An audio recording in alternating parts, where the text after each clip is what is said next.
الحمد لله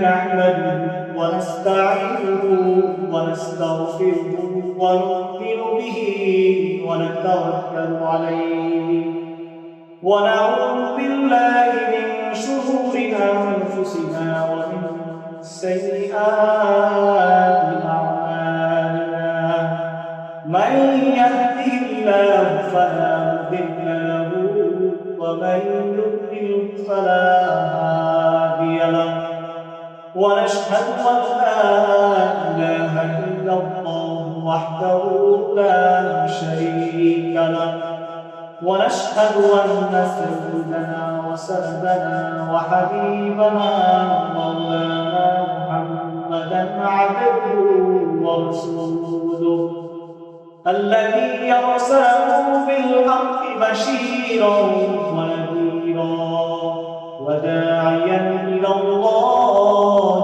بإذنه وسراجا وقمرا منيرا صلى الله عليه وعلى آله وأصحابه أجمعين أما بعد فقد قال الله تعالى في كلامه المجيد والفرقانه الحميد أعوذ بالله من الشيطان الرجيم بسم الله الرحمن الرحيم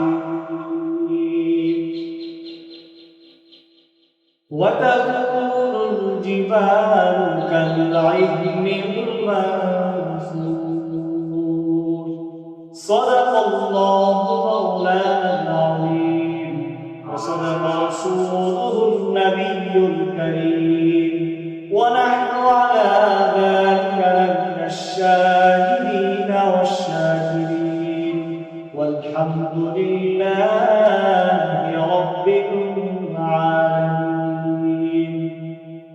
সমস্ত প্রশংসা মহান আল্লাহ তাআলার জন্য, যিনি আমাদের এই পৃথিবীকে সৃষ্টি করেছেন। আমরা যা গোলামি করি,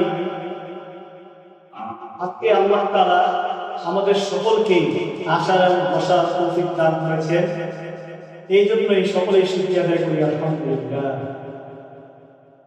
আল্লাহ তাআলা এই মহান জগৎকে সৃষ্টি করেছেন এবং এই মহান জগৎকে একদিন ধ্বংস করে দেবেন। আল্লাহ তাআলা কোরআনের ভিতরে বলেন, ওয়াতাকুলুল জিবালু কাল্লাইহিল মানফুশ। আল্লাহ তাআলা চারজন ফেরেশতা নিযুক্ত করেছেন। একজন হলো হযরতে আজরাইল আলাইহিস সালাম, দ্বিতীয় নম্বর হলো হযরতে জিবরাইল আলাইহিস সালাম, তৃতীয় নম্বর হলো হযরতে মিকাইল আলাইহিস সালাম, চতুর্থ নম্বর হলো হযরতে ইসরাফিল আলাইহিস সালাম, যাকে আল্লাহ তাআলা এখনো মুখের ভিতরে সিংহা দিয়ে দাঁড়িয়ে রয়েছে। যখন আল্লাহ তাআলা আদেশ করবেন, হে ইসরাফিল সিংহার মধ্যে ফুৎকার দাও, তখন তিনি তৎক্ষণাৎ সিংহার মধ্যে ফুৎকার দিবেন। ইসরাফিল আলাইহিস সালাম যখন সিংহার মধ্যে ফুৎকার দিবেন, তখন সমস্ত পৃথিবী এলোমেলো হয়ে যাবে। আমি যে আয়াত আপনাদের সামনে তেলাওয়াত করলাম, ওয়াতাকুলুল জিবালু কাল্লাইহিল মানফুশ, আল্লাহ তাআলা এই পৃথিবীতে যত পাহাড় রেখেছেন, সমস্ত পাহাড় সেদিন চূড়ার ন্যায় উঠতে থাকবে। আমার আল্লাহ তাআলা দুনিয়ার জমিনে যত বড় বড় পাহাড় বানাইছে, যত বড় বড় পাহাড় বানাইছে, সমস্ত পাহাড় উঠতে থাকবে। আল্লাহ নবী বলেন, দুনিয়ার জমিনে যখন মানুষ তুলার দোকানে, তোষকের দোকানে যখন তুলার তোষক বানাই দেয়, দোকানদার যখন সেই তোষক কমপ্লিট করে ফেলে, যখন কাস্টমারকে সেই তোষক দিয়ে দিবে, তার আগ দিয়া কিছুক্ষণ সেই তোষকটারে বাড়ি দেয়।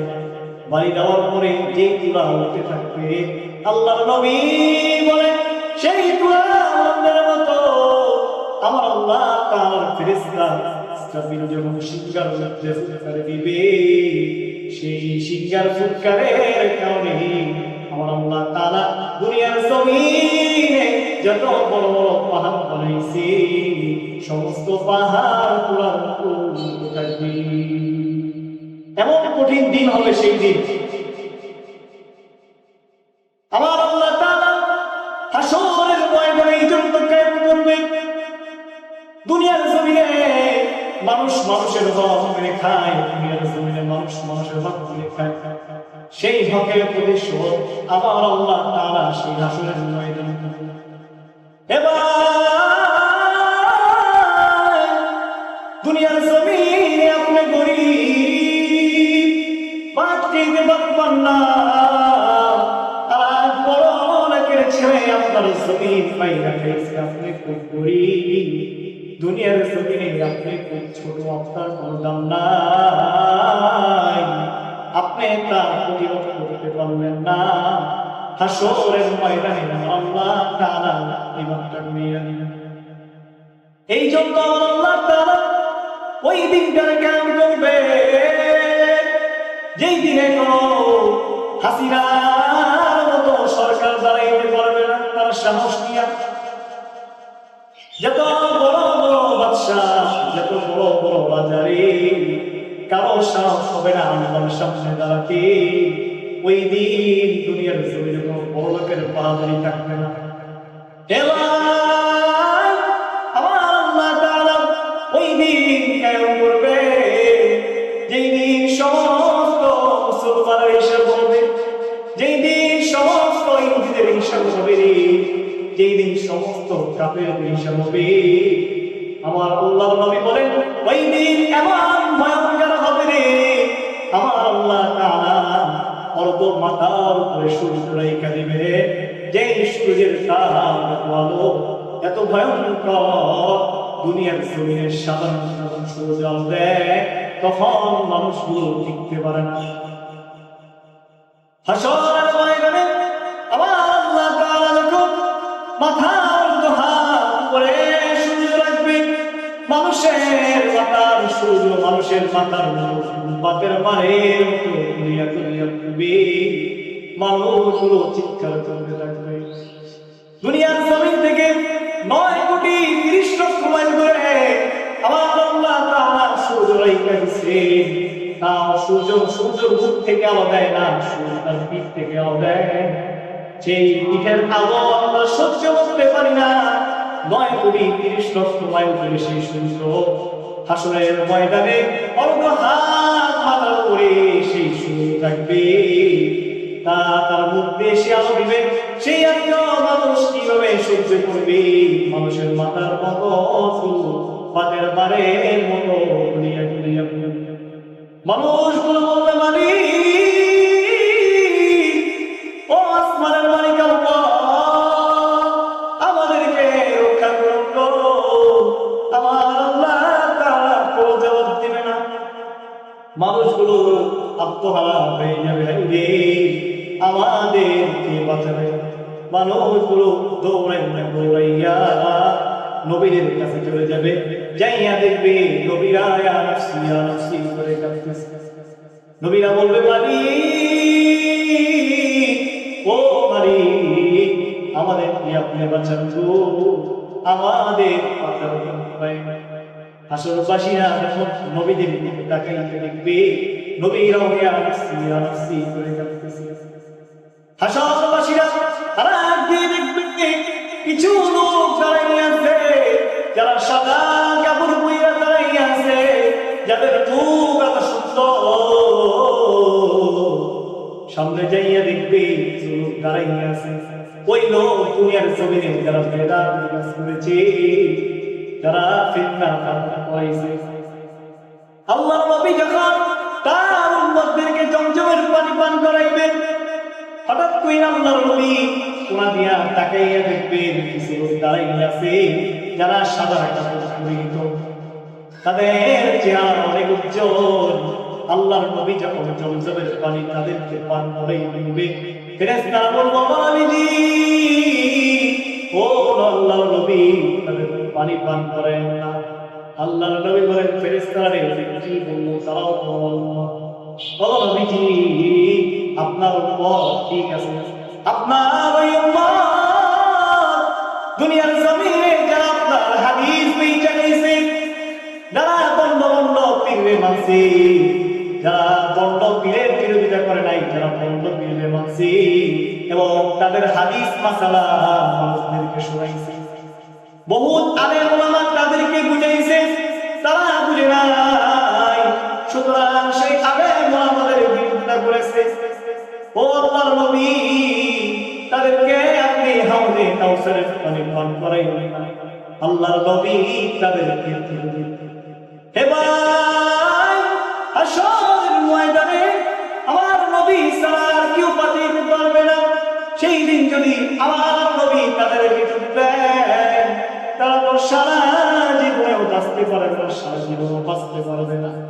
এই জন্য বলি, যারা যারা এই বিদাতের কাজ করেন ছেড়ে দেন, আলে ওলামাদের কথা মানে, হক্কানি আলেম পীররা যে কথা বলে তাদের কথা অনুযায়ী চলে, তাহলে তার দুনিয়া ও আখিরাত দুটোই সুখী হবে। আমার আল্লাহ তাআলা যে বলল বাবার নাম ধরে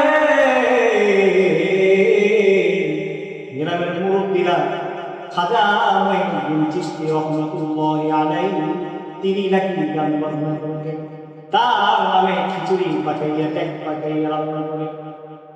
হে ভাই, খাজা মঈনুদ্দিন চিশতি রাহমাতুল্লাহি আলাইহি এমন বড় একজন আল্লাহ ওলি ছিলেন, এমন বড় একজন আল্লাহ ওলি ছিলেন যার নাম পুরা করা যায়। খাজা ওসমান হারুনি, খাজা মঈনুদ্দিন চিশতির উস্তাদ ছিলেন। খাজা ওসমান হারুনি বৃদ্ধ হইয়া গেছে। খাজা ওসমান হারুনি দুনিয়ার জমিন থেকে চলে যাবে রে। ওসমান হারুনি বৃদ্ধ হইয়া গেছে, এখন তার প্রতিনিধি করে তিনি কোন ছাত্রকে বসাইবেন? তিনি এমন একজন ছাত্র নিযুক্ত করতে চান, তিনি মানুষদেরকে আল্লাহর পথে নিয়ে আসবে, মানুষের বাড়ি বাড়ি বাড়িয়া মুরগি পোলাও খাইবে না। খাজা ওসমান হারুনি চিন্তিত হয়ে পড়লেন, এমন একজন কাকে নিযুক্ত করবো, একটা পরীক্ষা করা দরকার। তিনি তার মুসল্লিদেরকে বলে দিলেন, হে মুসল্লিগণ, আজকে তোমরা যারা আমার পিছনে ইশারায় নামাজ পড়তেছ, হ্যাঁ মুসল্লিরা, আজকে তোমরা যারা আমার পিছনে ইশারায় নামাজ পড়তেছ, তোমাদের আমি একটা কথা বলবো, সকলে কোন অবস্থা কি বলেন, কি বলবেন? খাজা ওসমান হারুনি ডাকতে বললেন, মুসল্লিরা শুনো, আজকে তোমরা যারা আমার পিছনে ইশারায় নামাজ পড়তেছো, সকলে আল্লাহ তাআলা তোমাদেরকে জান্নাত দান করবেন। তোমরা যারা আজকে আমার পিছনে ইশারায় নামাজ